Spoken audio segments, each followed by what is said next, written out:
हर हर महादेव, हर हर महादेव। क्योंकि छोटा सा मार्केट लगा रहता है एंड यहाँ पे पुराने सिक्के वगैरह भी। इतने लोग ऑन टाइम पहले पहुँच चुके हैं।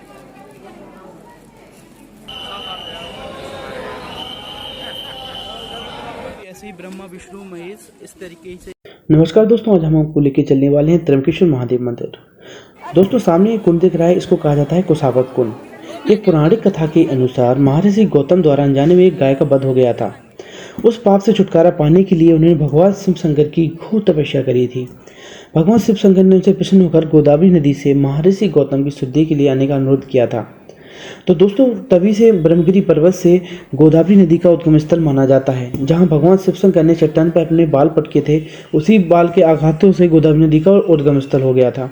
कहा जाता है दोस्तों कि इसमें स्नान करने से लोगों के पाप धुल जाते हैं और इस द्वीप में स्नान करने के बाद लोग यहाँ पे काल सर्प की पूजा भी कराते हैं। और मैंने भी यहाँ पर काल सर्प दोष की पूजा कराई थी, क्योंकि मेरी कुंडली में दोष था। महाराज जी विधि विधान से सारी पूजा कराते हैं, जिसका खर्च 2500 रुपये आता है। यहाँ पे दोस्तों हमने तिलक लगवाया और अंदर मंदिर के पंडाल के लिए बढ़ गए। सो यहाँ पर भी उज्जैन की तरह राउंडिंग करके पूरा जाना पड़ेगा।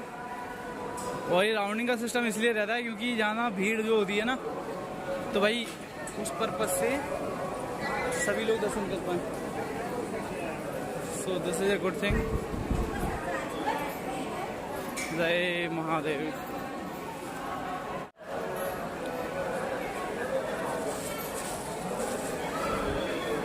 जय महादेव। यहाँ पे तो खास कुछ भीड़ नहीं है, पीछे देखो भीड़।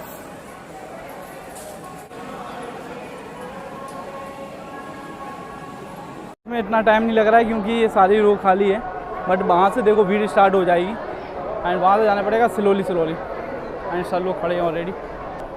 एंड जैसे ये मेरा फर्स्ट एक्सपीरियंस है यहाँ पे त्र्यंबकेश्वर ज्योतिर्लिंग के दर्शन करने के लिए। महाकालेश्वर के दर्शन कर लिए थे एंड अब ये सेकेंड ज्योतिर्लिंग है जहाँ दर्शन करने का सौभाग्य मुझे दोबारा मिला और मैं दोबारा यहाँ पर आ गया। साथ में कोशिश करेंगे कि आपको भी वहाँ के अंदर व्यू दर्शन करा पाए। लग जाए तो इसमें बैठने का सीटिंग अरेंजमेंट भी है, तो ये शानदार है।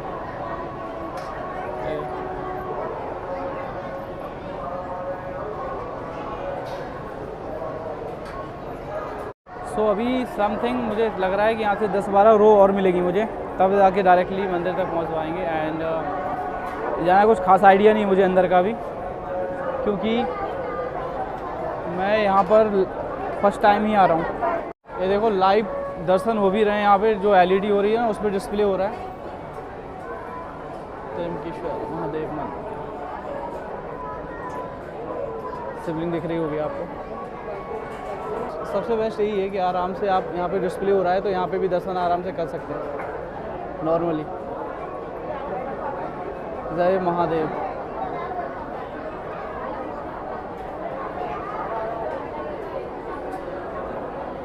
इतनी सारी रोज जो हैं वो हम लोग अभी पास करके आए और ये इतनी सारी रोज और बची हैं। मतलब यहाँ से पूरा का पूरा सीधा जाना पड़ेगा एंड फिर घूम के इस तरीके से राउंडिंग वाला सिर्फ चलता है यहाँ पे जिग-जैग लाइन। एंड उस तरफ भी मुझे लग रहा है कि सेम टू सेम कंडीशन वहाँ पर भी है, तो वहाँ पहुँचते हैं, वहाँ का भी व्यूज़ दिखा देते हैं आपको।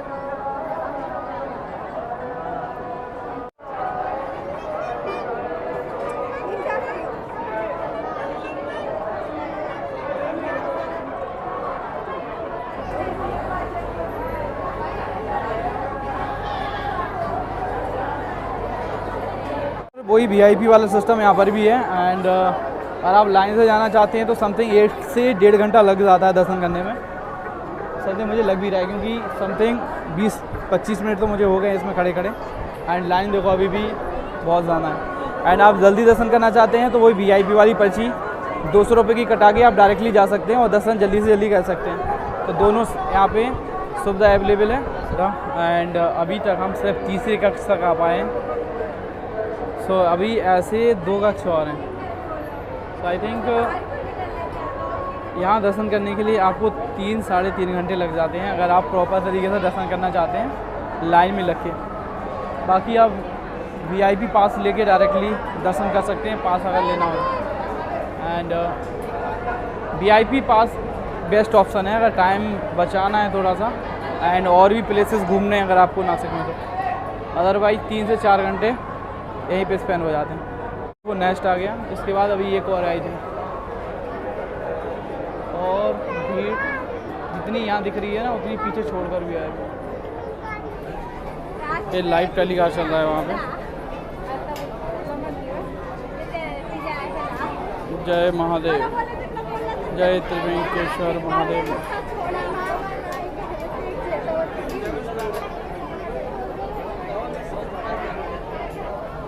तो एग्जैक्टली मुझे अभी 2.5 आवर्स पूरा कंप्लीट हो गया है एंड 2.5 घंटे से मैं लाइन में हूँ और अभी तक एग्जैक्टली जगह पे पहुँचा नहीं।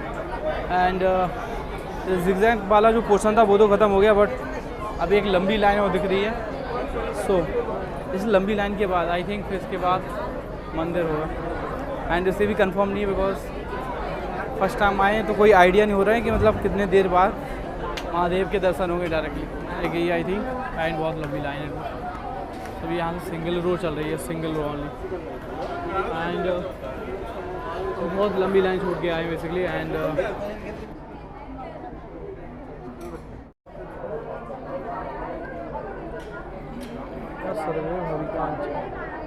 आई डोंट नो इसका मीन्स। जय शिव शंभू। हर हर महादेव, बम बम भोले, बम बम भोले, जय भोलेनाथ। सो अभी यहाँ से समथिंग 15 से 20 मिनट का टाइम और लगेगा बस। एंड समथिंग 3 से 4 घंटे तो नॉर्मली यहाँ पे लगी रहे। तो जब कुंभ वगैरह लगता है तब तो आप बिल्कुल टाइम निकाल के आओ सारा दिन का, तभी दर्शन हो पाएंगे। महादेव, जय श्री राम। एंड सामने की तरफ वो मंदिर दिख रहा है जो ब्लैक स्टोन से बना हुआ है पूरा का पूरा। हर हर महादेव, हर हर महादेव, जय श्री राम। सभी लोग आ जाएंगे, ठीक है। वही दीप स्तंभ है जैसा कि उज्जैन में देखने को मिलता है आपको। And same as it is.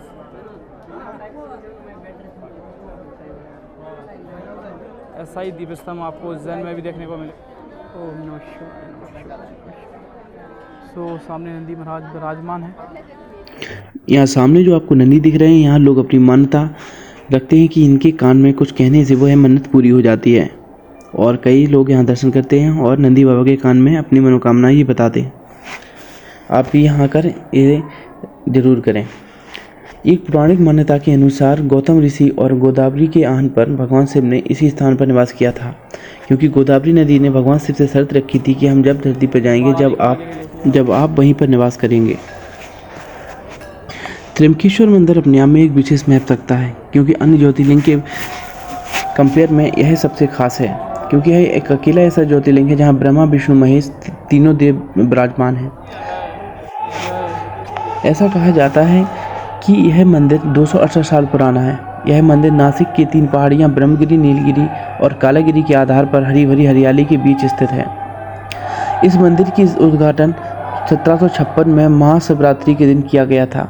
इसके चारों दिशाओं में द्वार हैं और इसकी कारीगरी, सूक्ष्म कारीगरी आप देख सकते हैं कि किस तरीके से कटिंग करके उस समय में इसको इतना भव्य बनाया गया था।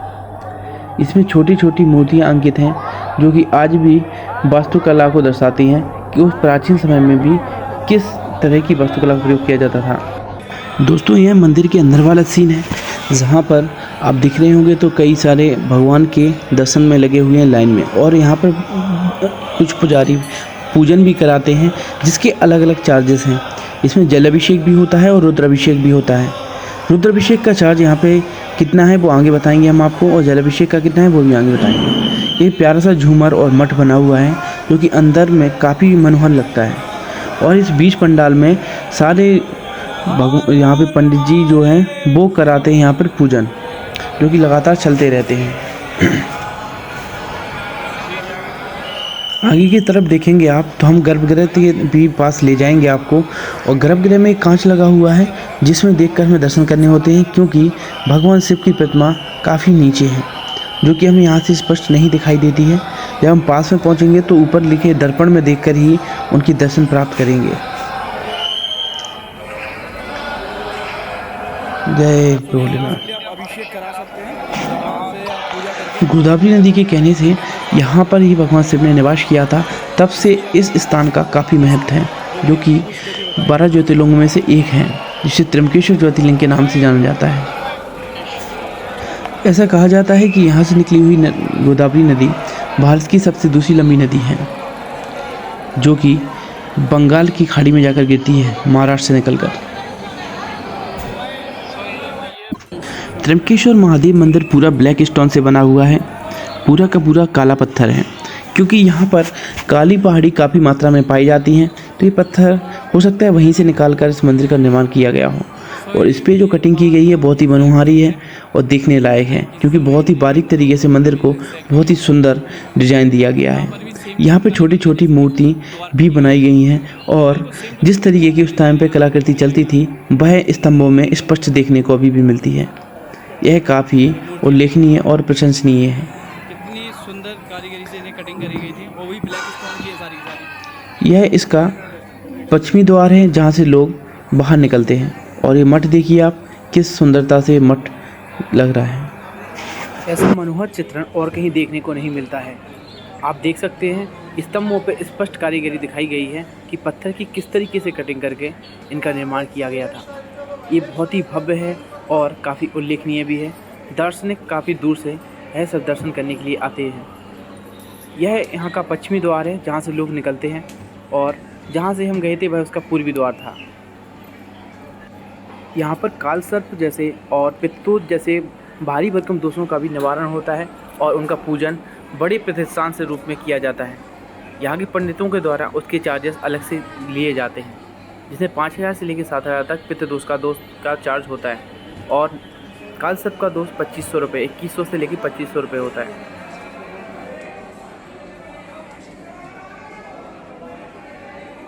तो यहाँ की जो देवड़ी है वहाँ पे मुझे सहे की आकृति देखने को मिली, जो कि उस टाइम पे बनाई जाती थी। तो आप इस देवड़ी को देखेंगे तो आपको लगेगा कि ये लकड़ी की है, लेकिन ये ब्लैक स्टोन पे डिज़ाइन करके इतनी प्यारी बनाई गई है। इसमें सहे की आकृति भी है और साथ में आप देवड़ी की डिज़ाइन देख सकते हैं। ये बहुत ही मनोहारी लगती है देखने में।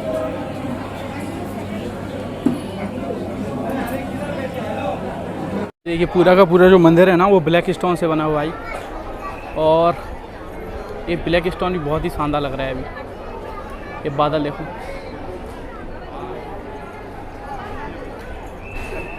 जय त्र्यंबकेश्वर महादेव।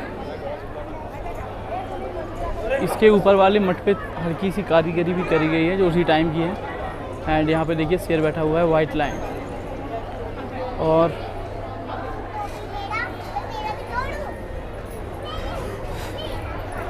नीचे की साइड देखेंगे आप तो यहाँ पर भी हल्की सी डिज़ाइनिंग और वो होल दिए गए हैं जिससे पानी बाहर निकलता है बेसिकली मंदिर का। एंड छोटे छोटे हाथी,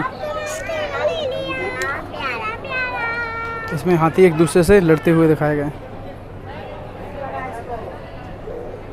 सारा का सारा ब्लैक स्टोन में टोटल पत्थर से बने हुआ है।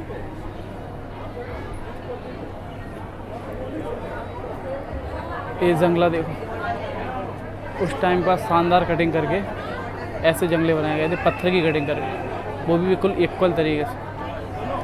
वाह। यहाँ महादेव का बहुत बड़ा त्रिशूल है, जो कि सेल्फी पॉइंट का काफ़ी अच्छा केंद्र बना हुआ है। लोग सेल्फी ले रहे हैं यहाँ पे। देखिए, ये किसी टाइम पे मेन गेट होता होगा, बट अभी पीछे से दर्शन करने के लिए आते हैं, और ये एग्जैक्ट गेट बन गया है।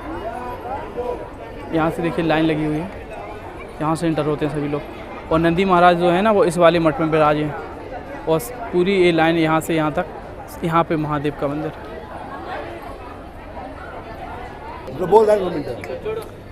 ये देखिए मंदिर पूरा का पूरा कैप्चर हो रहा है अभी। जय महादेव।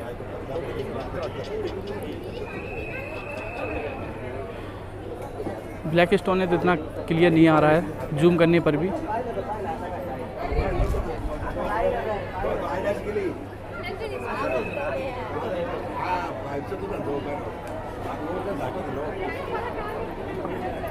ये देखिए यहाँ पर भी कारीगरी है पूरे के पूरे मठ में, और मटकी की डिज़ाइन दी गई है यहाँ पे ऊपर तक।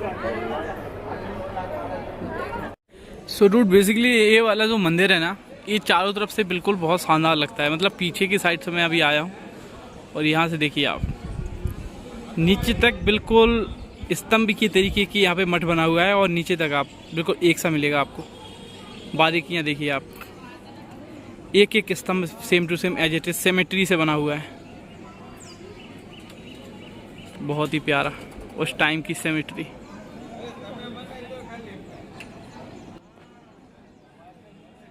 जय महादेव। सो बेसिकली जैसे ही आप बाहर निकलेंगे ना पीछे साइड से, तो आपको बहुत सारे ऑप्शंस देखने को मिल जाएंगे, क्योंकि छोटा सा मार्केट लगा रहता है। एंड यहाँ पे पुराने सिक्के वगैरह भी 10 सू पंजू यहाँ पे सब मिल जाएगी। क्या भैया पिंडी वाली संख्या ये है कि आपके पास अलग से पिंडी रहती है?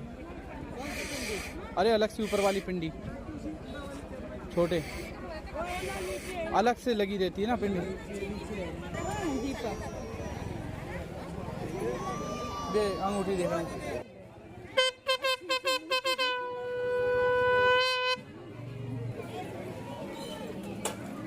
सो भैया शंख वगैरह रुद्राक्ष और भी बहुत कुछ।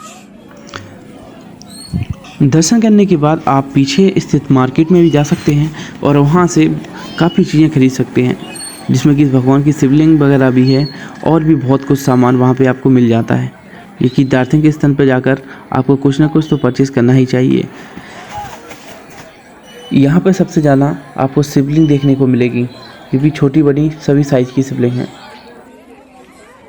बेसिकली ये है मार्केट ऑफ नासिक। तो अभी है त्रिवेंकेश्वर। बेसिकली ये मार्केट है त्रिवेंकेश्वर महादेव मंदिर का। एंड यहाँ पे चारों तरफ शॉप्स हैं, जहाँ पे आप बहुत सारी परचेसिंग कर सकते हो। खाने पीने का भी बहुत सारा सामान मिल जाएगा आप। तो यहाँ से हमने अपने लिए भुंटे पैक कराए, जो कि काफ़ी स्वादिष्ट थे। 30 रुपये का एक भुंटा था। आप भी यहाँ पे ट्राई ज़रूर करें, क्योंकि ये बहुत ही टेस्टी रहते हैं। इनका टेस्ट बाकी में काफ़ी लाजवाब था, और आप यहाँ पे आके इसको ट्राई ज़रूर करना। त्रिवेंकेश्वर महादेव मंदिर के पास, और ये भाई बादल, ये बहुत ही घनघोर बरसात आने वाली है बॉस। और ये बादल जो है ना वो पहाड़ी से नीचे आ गए गाइस, क्योंकि पहाड़ी की जो ऊंचाई है ना वो 4-4.5 हजार फीट ऊंची है। तो देखो कैसे लग रहे हैं पहाड़ी से नीचे बादल। वाह। सो बेसिकली मंदिर में जो अभिषेक का था वहाँ पे सिस्टम, तो मैंने उनसे पूछा महाराज जी से, तो वो बता रहे थे कि 1100 रुपये अभिषेक होता है रुद्र अभिषेक कराने का, जिसमें वो बाहर बैठाल के पूजन कराते हैं वहीं पे आंगन में। और रुद्र अभिषेक का जो भी सामान होता है वो डायरेक्टली वहीं पे लगता है भगवान के लिए। और दूसरा होता है जल अभिषेक, जिसमें लगते हैं 2100 रुपये, और रुद्र अभिषेक के लगते हैं 1100 रुपये। तो जल अभिषेक में क्या होता है कि आपका जो जल है वो अंदर जो पंडित जी हैं वो आपके सामने वो जल ले जाएंगे और डायरेक्टली त्र्यंबकेश्वर महादेव के ऊपर अर्पित करेंगे। तो 2100 रुपये लगा के आप अपना जल अभिषेक भी करा सकते हैं। जय त्र्यंबकेश्वर।